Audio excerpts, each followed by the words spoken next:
Flosstube, this is Jenny McStitcher. It's Saturday, November 23rd.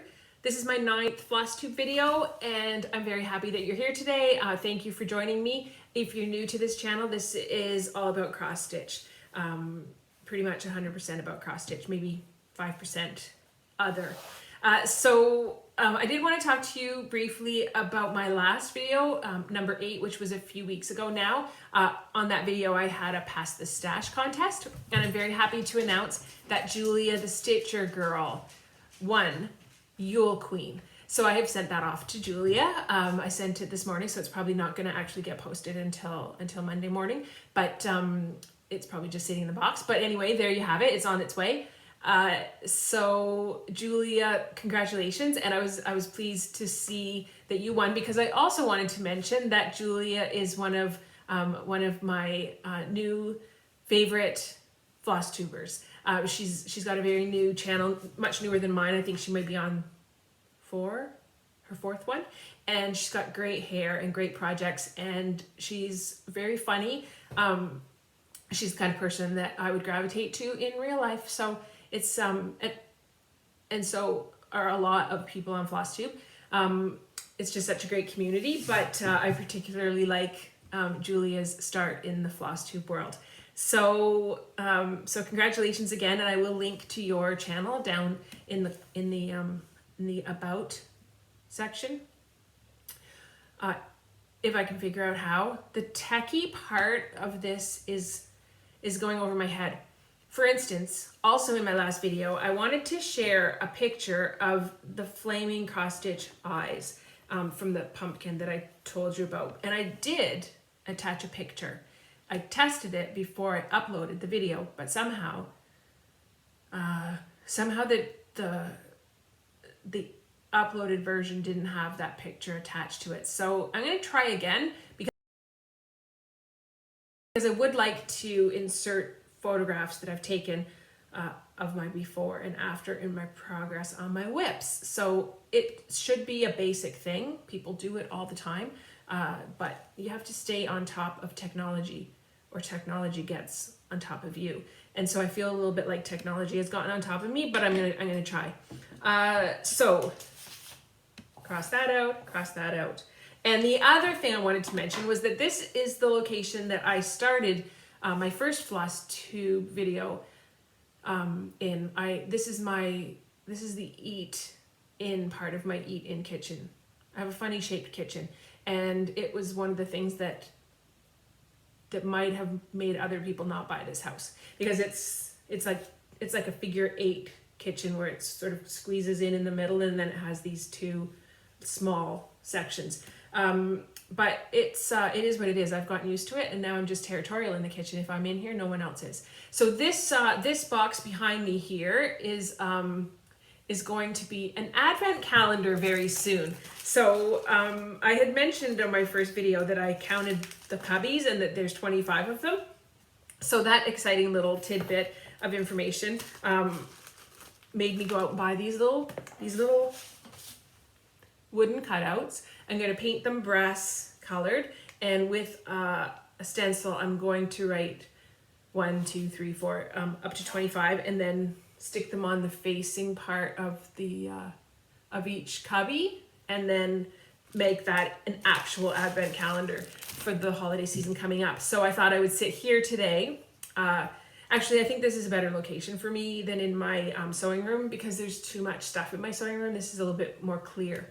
So I think the only thing is to work it out here, everybody has to be out, because it's a high traffic area. So hopefully that'll work out, and this will be where I sit. So those are the 3 things I wanted to tell you about. Stay tuned to this spot, because if all goes well, that's going to be either a faux advent calendar without actual presents, or a real one. I'm not sure which yet. One of the deciding factors will be these bottom 2 rows of cubbies. Those are the dogs often steal those salt and pepper shakers and chew them up, so they can get stuff down from there. They're that big. So I'll have to put something unappealing to dogs down there, like I can't think of anything that's unappealing to dogs. can't think of one thing. I don't know if I'd have to put covers on them or something. Anyway, that's my plan. Something adventy on there. Now, I wanted to show you my whips, but I didn't get too much done this week.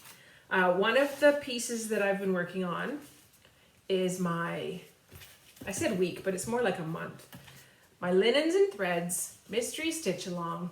This is wrinkly, but this is up to date now. This is 32 count charcoal linen, lavender and tea silk floss. It feels like a dream.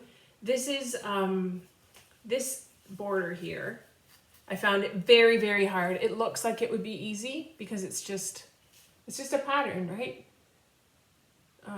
2 stitches, 3 stitches, 2 stitches, 5 spaces. No, 3 stitches, 5 spaces.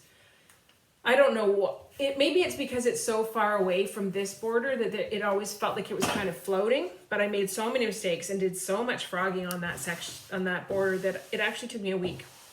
And for each of these previous windows here, each one was probably more like 2 days stitching. The peacock obviously took longer, and this border took quite some time, but the for the most part it's been going pretty fast. But that was no fun at all. That being said, I really do like how it's turning out, and I'm super excited to see the final installment, which comes out around December 1st. But sometimes we get it a day early because of the fact that it's in Australia, so the date is slightly different. I can't remember how that works. It's a bit time changey for me. I don't know, I think it's a day ahead there. I'm probably wrong. Anyway, the other thing that I'm working on is my decorating the wreath, Heaven and Earth design. I'm in that middle section where the bottom of that lady's head is, that little elf lady, and the mouse, no, the squirrel holding the berries. So this doesn't look super impressive because I'm still not done that first page, even though I said I would be. So there's that. There's a little smudge there, but I'm gonna stitch over that, aren't I? I think that the only part of this that is fully done is this section of the page, except maybe that. Oh no, that's just a little sparkle. So there's still some confetti yet to put in here, just a little bit, and then some up here. So I should, you know what? Looking at that, there's probably not even 50 stitches left in that. So I could probably get that done pretty quickly. Maybe even tonight, if I'm lucky. And my third whip is Merry and Bright, which is the second in the Songbird series by Cottage Garden, and I love this. This one didn't jump out at me as being one of my favorites, but I think I've heard it called sampler vision. I don't think I have really good vision of how things are going to look, because I often find I like them better once they're in front of me. I also like the fabric I chose. I think everything's a bit more vivid on it than on this one, but some people don't like vivid, right? Anyway, here it is. So Merry by Cottage Garden. I've run out of one of the green colors, so I've asked Gita's to send me some. I haven't received it yet, and then I'll resume working on this. Probably, maybe Monday. It'll probably come Monday. So it's a lot of those little berries that the birdie is holding. It's a lot of those and a lot of leaves and vines. I really like the way Merry looks, and I love that sled. So over on this side is where the house is going to go. The house is usually my favorite part of these. So yeah, I really like how that's turning out. And I'm going to put that down.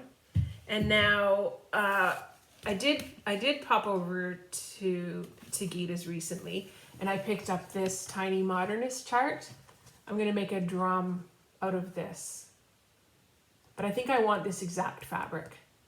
I was going to try to dye some that I have, but I think I want that exact stuff from picture this plus, it's called Nessie. So I went with my daughter to our Stitchy store, and she picked that out herself. Oh, it's so cheerful. In that store, Gita's, they have a bunch of tiny modernist models, and they are absolutely stunning in real life if you haven't seen them, but you probably have because they're everywhere. Now, okay, the other exciting thing that happened was I went to visit my mother-in-law, and she and my father-in-law, they used to own a craft store. For many, many years, they owned a craft store in Georgetown, and they still have, or she still has, I should say, some of the stuff from the shelves that, you know, the leftover stuff at the end of, or maybe they were her own stash. I'm not sure, but I have 2 new sampler charts. So here's one of them, and I don't think I've ever seen anything so cheerful as that. I love this sampler in a sampler thing, and I really like this tree, and I like all of it. I love the birds. I just think that's so cheerful. I might do that one. Well, I will probably do that one, but as much as I like that one, I like this one even more. The problem with this one is that there's no picture of it. Have you ever stitched something without having seen a picture first? I can't quite imagine, and I shouldn't show the chart, but I'll show it from a major distance. So this sampler, it's on paper that feels like, it feels like the paper inside of a garment pattern, not the tissue paper that you would cut out with the pattern pieces, but the special particular kind of paper that the instructions are written on. So that's what this feels like. So it's got holes in it. It's very, very fragile feeling. They offered to run it through the map scanner at Staples, and I said no because I didn't think it would come out the other side. I thought it would disintegrate, but I did copy it in 11 by 17 pieces. So I really like it. It's got one of those funky alphabets on the bottom that misses some letters. I can't remember why they miss letters, but I like the tradition of that, and I like the conversation piece that causes. But I did pull some of the floss colors that are suggested for this one, and they're a little bit primary and a little bit dated looking. So this is from 1982. I might try to choose my own colors for it, but I think you probably already caught on to the fact that I'm not very good at choosing colors. I'm just not very good at it at all. So I'm not sure what I'll do with that, but I would really like to stitch it.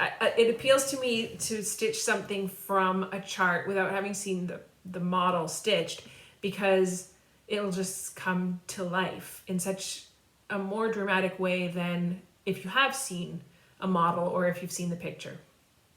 But at the same time, I think that it could, depending on how it looks, it could be a source of disappointment. I'm not sure. But it's definitely appealing to me. So that's a definite possibility. Maybe one of those for the new year, like for my January 1st start or something like that. So,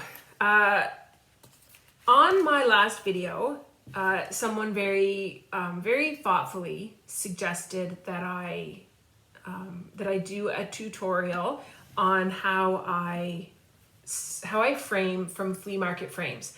So I think I'm going to do that. I think I'm going to try to do that right now. I've plowed through my whips and my update because, like you saw, there wasn't too much to talk about with the updates. And I did go to the flea market last week, and I found some frames. I found 2 frames, and so I want to show you what they look like. Let's see. The first frame, there's quite a bit of glare on that. The first frame is, well, you only really need to see the frame. Beautiful, absolutely beautiful. And that frame is antique. You can tell from the back. Look at how old that is. And I just think the red tones in that are going to be perfect for my purpose. So I'm going to show you in this video how to take a frame like that and cut it down and reuse it in any size, as long as it's smaller, you can't make it bigger, to frame your own needlework. And I'm not going to do that with this frame, but I did want to show you the other frame that I picked up. So this frame is perfect. I know it's perfect because it has needlework in it already. And if this is your needlework, I like it. I'm sorry that I'm going to take it apart. It is very beautiful, and I'm not saying that my needlework is better than that needlework, but my needlework is my needlework and I want to frame it. So anyway, I thought this frame was quite nice. It's real wood and it's not very, very old. And as I said, I know it'll work because it already has needlework in it. And it has these two mats. So it's going to have the frame depth that we need to accommodate the stitching and the mount board and any packing that we'll do. I think I might use this frame for one of the Songbird series because I do believe this is big enough. Let's see. The opening there. Oh, it won't be big enough. That won't be big enough. But that's okay. That's okay. There's lots I can use this for. Maybe just big enough. I'm not sure. I'd have to figure that out. But that's not the one we're going to work on today. So I wanted to show you some other frames that I have, just so that you can see kind of what I look for when I buy these at the flea market. Pardon my reach. So the back of these frames has this groove, kind of like a little ledge. And in that ledge, you'll sit your prepared needlework. So that's a nice frame. I look for real wood. I don't know how particle board with, you see a lot of particle board type frames. They look very nice, but if you try to cut them, they could make uneven cuts with the saw because they're made of particles. So they're fine as long as they're the exact size you need, but cutting them down might not work. This frame is very good. I really like this one. When I take this apart, I might try to make that gap less noticeable. This one has the ledge that we talked about. So this is perfect. Somebody's painted that ledge black. I'm not sure why they would have done that. Maybe I'm not sure why they would have done that. This one is not perfect. This isn't ideal. It has that ledge that we talked about, but it's different. It's just it's like one ledge instead of sort of like two steps. I don't know if that's the right way to say that. I don't think that's the right way to say that. But this one might work, but it's to me that's very thin and it doesn't have a lot of substance. But I might find something that would be perfect for that. And then this one, I really like this one. It's just a big chunky wooden frame, and I think it would take paint or like a technique, or just leave it as it is. It's kind of got some depth to it. I really like how chewed up these all look. I don't really like things to be overly smooth and perfect, and I don't think I'm really a bow type person. I can't see putting bow. I like the way bows look on other people's stitching, but I don't know if I'll be learning how to make bows and put them on my stitching. I like them to look rustic, like they've just come out of grandma's box of treasures, you know? And I think that's all for the frames. So I just wanted to tell you how I would go about starting this process. So here's one of the pieces that I want to frame. This I've shown you before, this is the primitive hair fox. So what I've gone and done is I've found the center of that fox, and I've got the pin just sticking in there. I don't actually need that center yet because I don't have the mount board yet, but what I've done is measured carefully to see what size that little fox is. So I measured him to be 6.5 by 10 and no 6 1/8 by 10 5/8. And then I'm adding 1.5 inches on either side. So my grand total is 7 3/4 by 11 1/8. So that would be the size that I would cut the frame to. And the way that you cut the frame is, let's see. First you have to take the frame apart. So I'm going to do that, but first I'm going to just put you on pause and I'm going to get some tools to do that with. Okay, so this process might take a few minutes. So if you get bored of watching me take a frame apart, I totally understand if you fast forward, but I did want to make this on the thorough side, and because it is a great way to save money. But maybe I'll just cut that. I don't need those.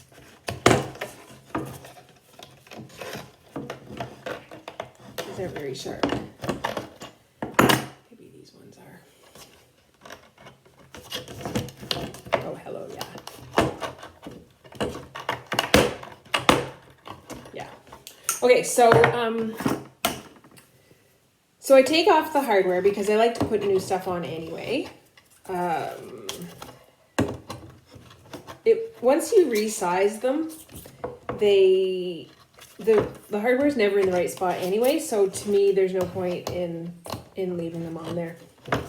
If you really wanted to use those little whatever you call those things, I'm not a very handy person, so I don't even know what these things are called that I'm taking out there. I don't even know what that's called. But if you want to reuse it, you can. But we just went to the hardware store and bought a bunch of picture hanging doodads, and we use those instead. All right, so that's gone now.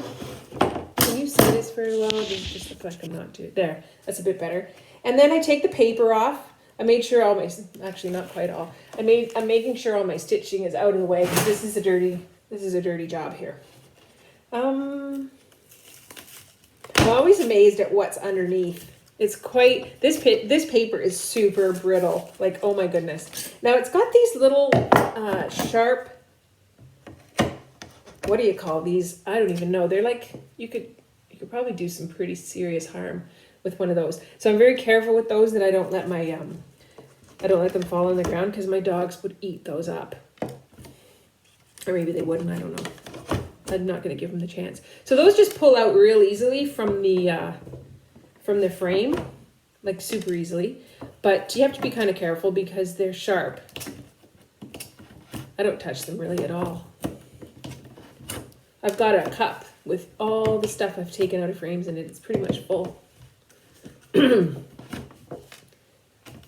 Almost there. Now I'm not going to salvage any of the stuff I'm taking out here. I'm not going to reuse the paper. I'm not going to reuse the board. I'm not going to reuse these whatevers. I'm just going to take it all. There's another one. And get rid of them because they're just, sometimes they're rusty. Sometimes they're just weird. But I have found a couple of interesting things in these frames, like notes about like how old things were. All right. So there's the board, free. First time it's seen the light of day on this side for probably quite some time. And then I am careful with the actual picture. Now there it is. It's brown. It's very, very thin paper, but it's kind of pretty. And so I also did want to show you, I don't get rid of those pictures. I use them for crafts. Sometimes just a little piece. You can put like the windmill. You can put that windmill in a Christmas ornament or this little house here. There's lots you can do with it. But one of my favorite things to do with them is, here's a picture I took out of another frame. I like the colors in that, and it reminds me quite a bit of a road in town here. I'm going to bring it back so you can see me a bit. And then there's this one, which is beautiful. A little cottage thatched roof garden house. It's beautiful. So what I have done with these is just picked up a plaque from Michael's or something like that. And I could unwrap that right now. But it can easily be mounted, and that one's perfect size-wise. That can easily be mounted using Mod Podge. And those are very cute. Mod Podge pictures. Now I'm going to go ahead and Mod Podge this now. And when I come back and show you what I've done with the frame, I'll show you that finished. Now, here's the frame. And it still has its glass. The glass is filthy, therefore the frame is probably filthy too. Now I've taken the glass out, and I'll tell you, I don't reuse it. I can cut glass. I have a glass cutter. I used to do stained glass many years ago, so I could, but I don't. I just figure my new way is not to have glass. So then here's the frame, free. Now, it does have that nice ledge that we've talked about. And it does look very clean, really. All those seams look pretty good. But that doesn't matter anyway, because we're going to take it apart. Now, I'm going to do some of this in the garage and not necessarily bring you out. But what we do is we're going to take this and detach every corner, and then we're going to cut them to size. So I'm going to stop the video now, and I'm going to put it back where it was, so you're not at a funny angle. And then we're gonna get framing. Okay, so just bear with me. This might take a while. Oh my goodness, this is so awkward. Okay, so I have the frame, and I have a hammer, and I have a little piece of wood. I'm going to separate the frame lengths from each other, so we have 4 separate pieces. So the way to do that is to just pick a side. Actually, sometimes what I do first is I just kind of wiggle it, because there's usually a nail in each one, and you can kind of wiggle it, and sometimes you can even pull it out. You have to sort of support the corners when you're pulling them free, because otherwise you could break those corners. And the other way is if it's really tight, and I don't think this one's super tight, but I'll just show you. What I do is I take a spare piece of wood and I just kind of hammer. That's awkward. This whole thing is a little bit awkward because of just like being inside and you know, etc. But what I would probably do is just like that, right? But yeah, like something like that, but with a second pair of hands probably. But this one is it's pretty loose already, so I'm just gonna pull that free, and then there it is. So then I'm gonna remove the old nail and put it with those old shiny killer things, and then same. Now this one is slightly broken, but it already was, so there's that leg free. And remove nail. Now we can glue, there's a little chunk out of that one. See that? But we can just pop that back in, you'll never know. And then yeah, these ones are sort of floppy. Always support those ends. We're getting there. Oh yeah, I can feel that one's the toughest. So I might need to hammer that one.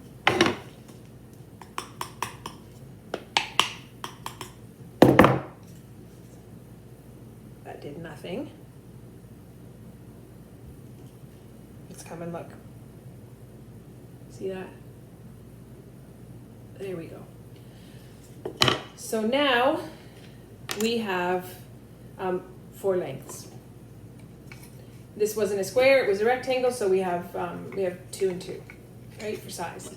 Now, when we cut to a new size, we're gonna miter it. So I have the sizes here measured, 7 3/4. That's the inside measurements. So we might as well, yeah, we'll have to make that the short side. So let's just tuck you down a wee bit. So what I would do there is from corner to corner measure. And we only have to do it on one side. 7 3/4, 7 1/2, 7 3/4. Right there. So I put a teeny line there. And that's the cut line. So I would do the same thing with the other one. Sometimes I don't measure it again, I just hold it up to it. And then, so I have 2 lines now to cut. And then the longer sides are gonna be 11 by 11 1/8. 11, right to that inside angle there. See what I'm doing there? 11, and what did I say? 1/8, 11 and 1/8. There. And then I can hold that one up to that one, make sure they're same, even, and there. So now I have 4 lines. 4 lines to cut, and those will be miter cuts. I think that's the best way to do it. Sometimes, I'll be honest, sometimes Rob does this and I don't even see, so me doing a tutorial is a little bit rich.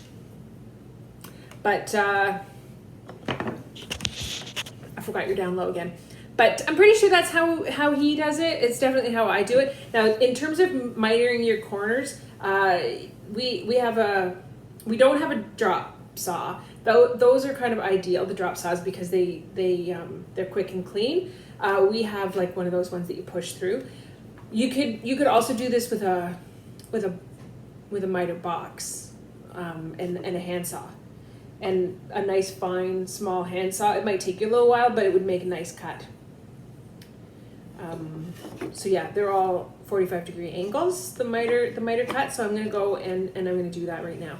But I won't bring you out to the saw because I will probably, I don't think I'll be thinking of safety if I have my recording on. Okay, so just bear with me. Okay, so I just wanted to show you, I've cut the edges. So you'll see like a nice, not so nice cut edge and a nice cut edge. And remember I said there was one corner that had like a chunk out up here. I just cut that off. So when you're looking at your sides, once they're all separated, you can decide if there's anything that doesn't look good, you can cut that side, because you only really need to cut one side. But I did want to show you where that measurement kind of lives on this project. So here's my ruler. Remember I said the short size should be 7 3/4, so that's like about there. Now these measurements don't have to be super duper precise. They do have to be precise parallel, like so each of the 2 short ones have to be exactly the same and each of the 2 long ones do, but they don't have to be a super exact size, because here's why. I don't cut the mat board, or the mount board I should say, until after I make the frame, because I want it to fit nicely inside. And also I always have excess fabric, and I work from the middle, pinning my finished stitching piece. So it doesn't really matter how big it is, as long as it's pretty close. Like it doesn't have to be like to the millimeter, I don't think. At least not, I tend to be a little bit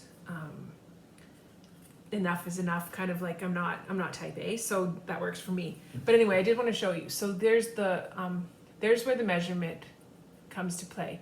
From the inside top across, see that's slightly there. 7 3/4, 7 3/4. So we used the saw, but there's so many different ways to cut a miter corner, and I didn't want to, like I said, I I didn't want to cause any distractions. So now I have my four pieces, and I also have my gallon of Mod Podge. I buy this by the gallon. And I'm going to bring you to the garage and show you what we do next. Because then that part will take a little while to dry. Okay, so let's go to the garage. Okay, so here I am again. I'm sitting at this workbench, and I have this really fancy picture frame tool that I bought at Lee Valley Tools. It's sort of a mail order place, and it's a really neat contraption because it basically holds your frame together while it dries, because we only use glue. We don't re-hammer that. We don't re-nail that. We just use glue. It seems to work fine. And I actually dropped one and it didn't break, so it's fine. So anyway, with that being said, so I just use a wood glue, original wood glue by Tight Bond, and I would put a little dot on there like that. Can you see that glue? Too bright here. You maybe can't see the glue, but what I do is I just sort of smoosh it around there, and then I get one of the long pieces. So this is a short piece, and I do the same thing. I just kind of make sure it lines up, put a little bit on that end,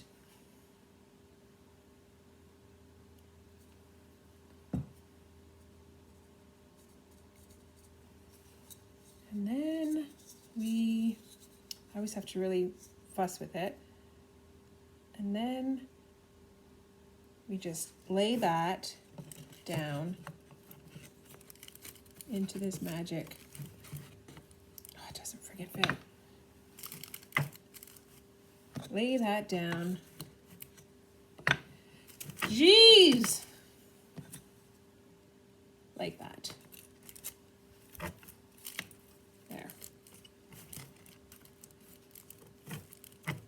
There. And now it's all set for another piece. I want you to be able to see that glue go on there. Just too much light. Too much light.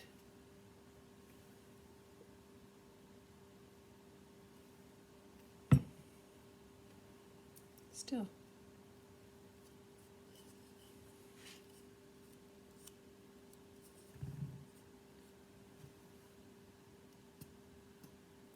It doesn't take a ton.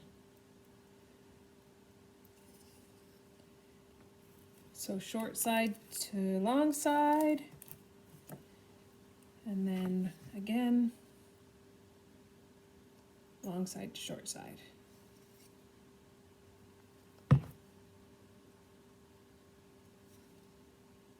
I've got a bit of wax paper under the joints here, just in case the glue drips down.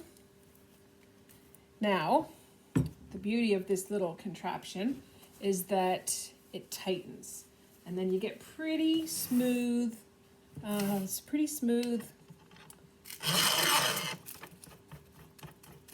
joints.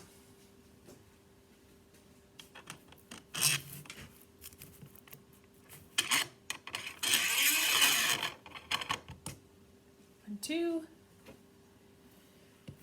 This one's a bit of a reach, pardon my forearm. 3. And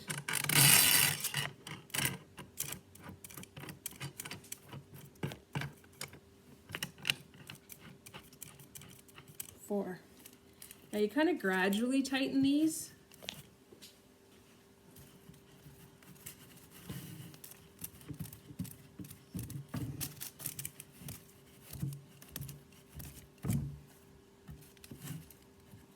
And then I always kind of smoosh that glue in a little bit. Stuff that sort of seeps out. That one's pretty clean. There. Now, that's what it looks like at this stage, and we're going to let it dry. So we're going to let it dry for, I don't know, a couple hours, I think.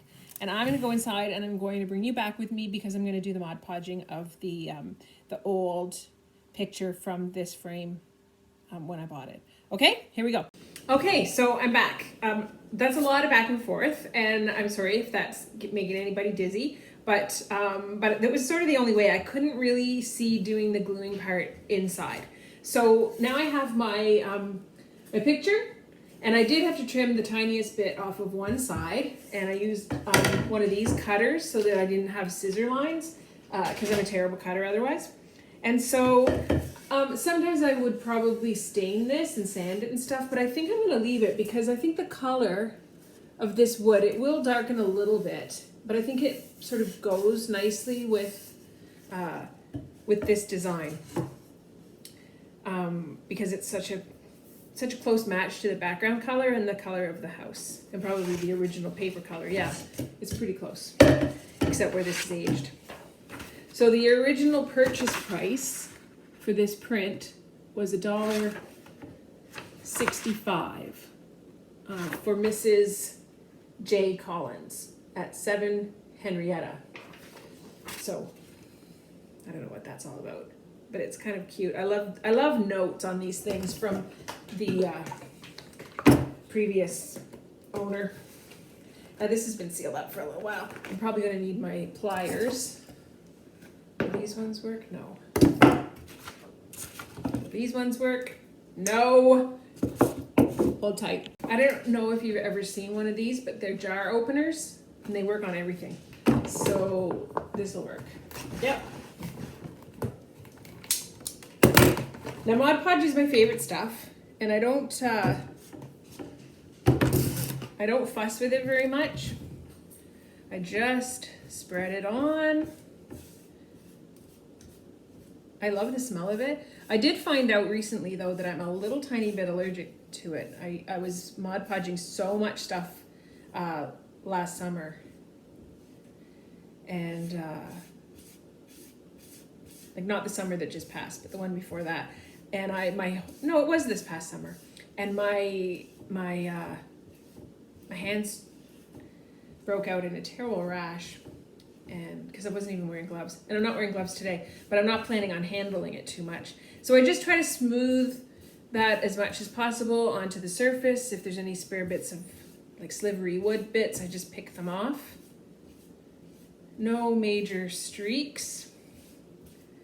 The fewer the bumps, the better. The fewer direction changes, the better, which I just did do anyway. This first coat shouldn't be super thick. There. That should do it. There it is. And then take a picture. I do it this way so you can see it easier. And put it down on the surface.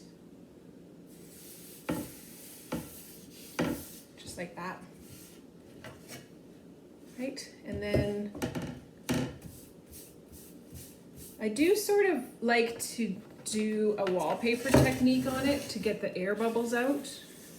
I just use any sort of soft straight edge I can find. This ruler works well, or stencil ruler I guess it is. I feel like there's not enough Mod Podge up in this corner.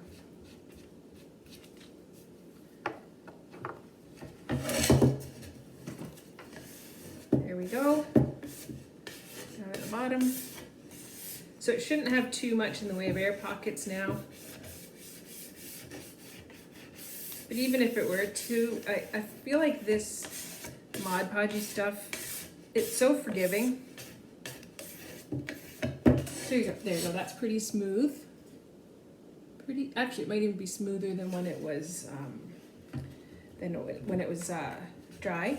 So I like the way that looks, and it is a definite perfect fit. Now I like to pour another coat over the top. So about that much. And then with the brush, just smooth it all over the top. I like to pay attention to the edges, kind of go back and forth over the edges just just so that it doesn't lift off later. I love this stuff. Like me and Mod Podge, we go back. I like saying it. You can do furniture. You can do anything with this stuff. Probably wallpaper with it. Might never get it off again. Oh, I just found a big air pocket. So that does happen. Once it gets wetter, the air pockets do happen more. Especially this old kind of fragile paper. So I'm gonna just get rid of some of that excess right back into the bottle.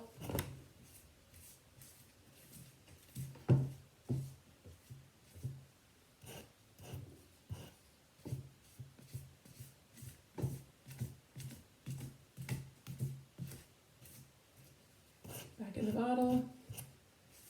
And then I'm going to smooth it again like I did the first time with the little ruler,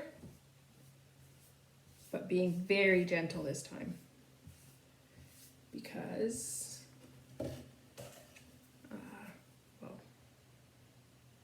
because of ripping.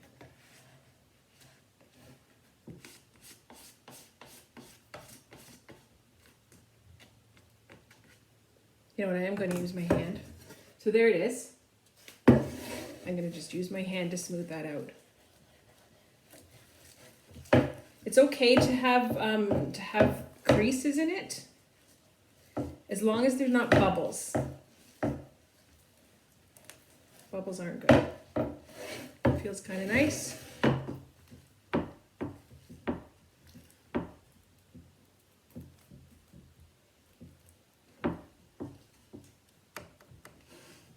Okay, now I'm going to let that dry. I'm going to sort of wring out that brush a bit and smooth out some of the top coat. Here we go. I'm going to let it dry and see how it looks, okay? So I will probably see you in a couple of hours. Rob says that the glue drying should only take about an hour. So we'll probably be done here. It probably won't be the longest video in the world. I thought it was going to be longer. Okay, so I'll see you soon. Okay, so we're back and we have our frame. This frame is like, it's probably been sitting for more than an hour. It's pretty good. I'm pretty happy with it. I could have made the back. I forgot to flip the whole contraption over when it was in the Lee Valley box to make sure that the back was flush. Now that doesn't really matter all that much because the front is pretty flush. It's not perfect, but the other 3/4 are. So, you know, that's fine. So then I took a piece of mount board and cut it to size. So I'm ready to go ahead and frame my fox. So as I mentioned earlier, I already found the center. That's where that little pin is. And I'm going to find the center of this mount board using a technique that I read about online of making 2 crosses down the center, or like 2 lines down from the corners. There's one. And you can tell I'm not super exact because I lined that up in about 5 seconds flat. So there's 2. Looks all right though. Now there's my center where they intersect. That's magic. I was so impressed the first time I learned about that. So now we take our pin, right? Put that in the center as well, right where those 2 lines intersect. And I push it right through. And then, if everything goes according to plan, it should, why isn't it? I don't think I pushed it through at the right angle. Something went wrong there.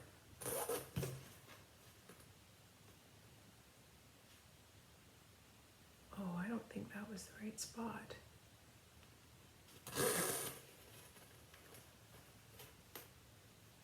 Yeah, there we go. So now, if all goes according to plan, that should be the center. so we can reposition it so that it's in the center.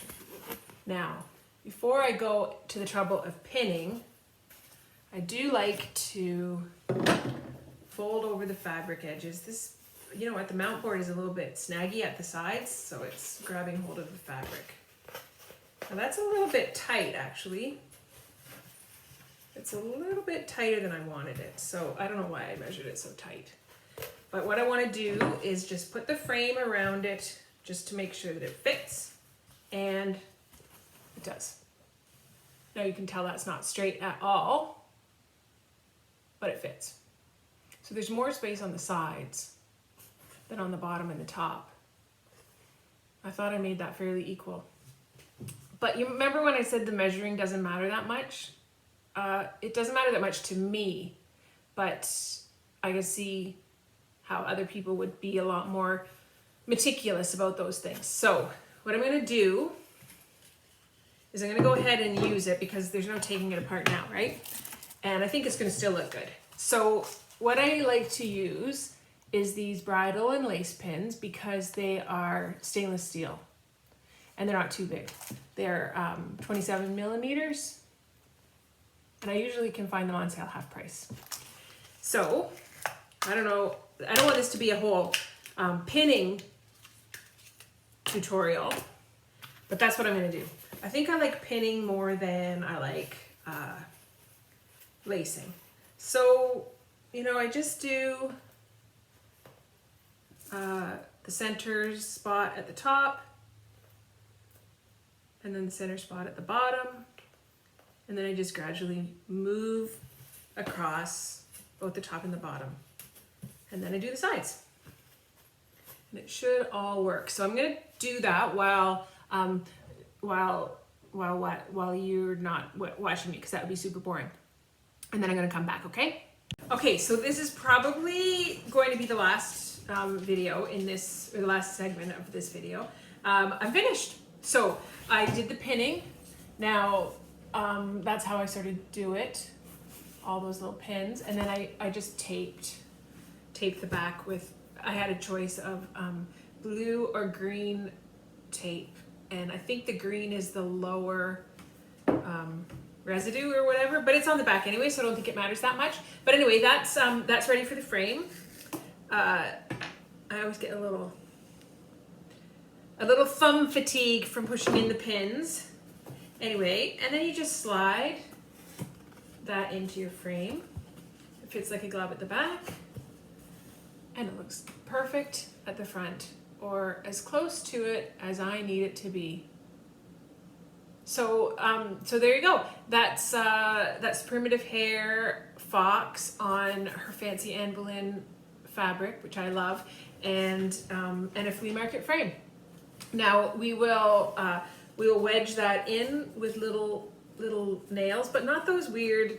This is what they had before. Remember I showed you those? We won't use those. We'll probably use little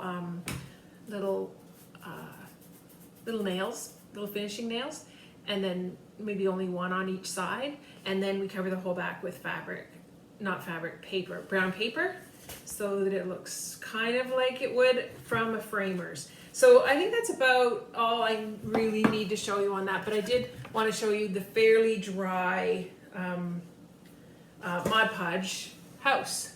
So there's that all done.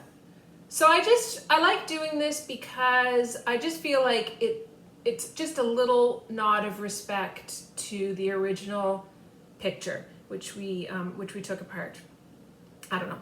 This isn't perfect either. Nothing's ever perfect. It has a little crease through the house, but I don't think it matters very much unless the light hits it just there, and it's not quite dry yet, so it'll only look better as it dries. But I'm quite happy with that. I think the colors are sort of romantic. It might look nice in my sewing room if I can find a spot that doesn't have stitching. Anyway, I'm very happy with this, and I'm done. Except I did want to mention that it might be already put away. I've gotten a little bit disorganized. So I said this was going to be my last segment, but give me one sec. Okay, so I would like to do a Pass the Stash again, this time with promise of spring, which is number 4 in the Songbird series by Cottage Garden. So again, I do stitch from the chart.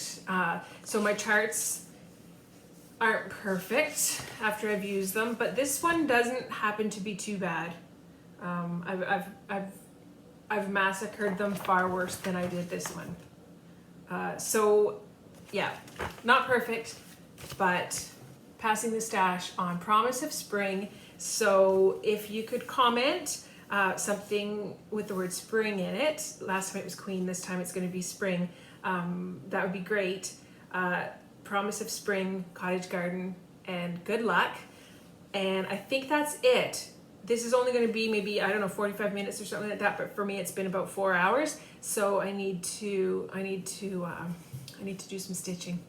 Anyway, I hope you have a great weekend and happy stitching. And thanks again for watching my videos and for persevering today. I hope that some of what I shared might be of some use to you. If so, please give me a comment or a thumbs up or whatever, and let me know for sure if you use any of these techniques, and I'd love to see the results.